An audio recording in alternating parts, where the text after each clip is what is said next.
Hi, my name is Tommy Silva, and one of my hobbies is doing mechanics.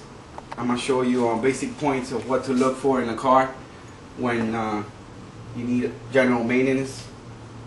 Basic things are your fluids. You got your radiator fluid, you got your coolant between minimal and maximum. You got your battery, make sure there's no residue. This is my air filter. You inspect that, make sure there's no holes, and then just, if you're not gonna clean it, just dust it off. We'll leave that for later. We got the belts right here,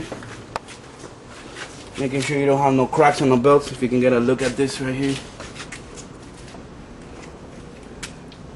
Then from that point, you got your brake fluid. Make sure that's at least halfway up, depending on the cars. You see that right there? And then you got your engine oil. Probably the primary thing in a car. You definitely want your oil to be at least halfway up. You don't want it to be in the lower end. See right here is pretty much right in the halfway point. That's safe. Alright.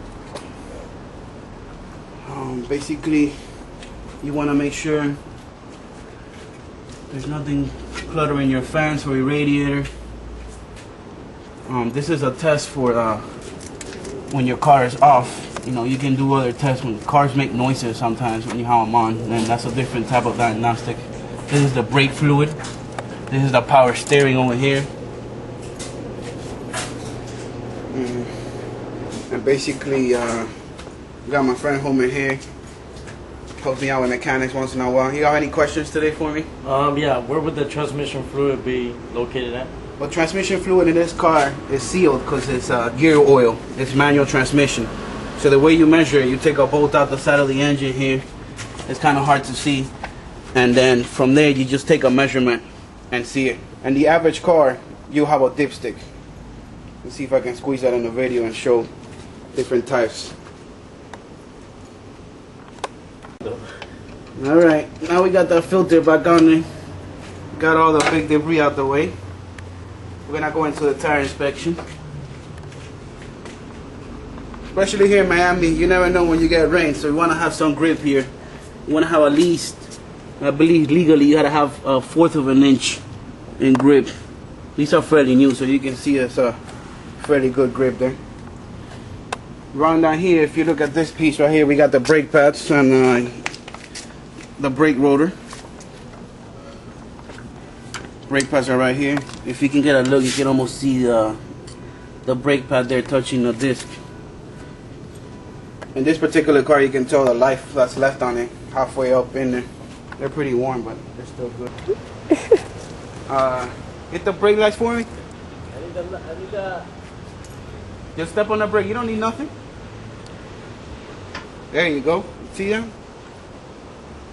One thing about brake lights, you don't have to have the keys or anything on the car. Brake lights should work as long as brakes is an independent system from the electrical system in the car, as far as the manual one goes with the fluid. The ABS is electronic, so obviously the ABS is not going to work if your car has no power, but your brakes will still work. It'll be a little harder, but you can still test your brake lights anytime you want without having to have the car on. And basically that does it for the basic test. We went over tires, lights, oils, as far as fluids, tranny fluid, brake fluid, power steering, let's see, coolant, and oil. That covers your basic fluids in the car, just to make sure you're running properly out there. You don't want to have a breakdown. If you happen to run real low on your oil, your car might stop and never turn back on. That's the thermal breakdown. So if you keep these basic points on your mind, you'll be all right. I'd like to thank everybody that helped me, Homer, my sister, and this lovely day. In Miami, it's not raining today. It's been raining lately, so it's nice. Thank you very much.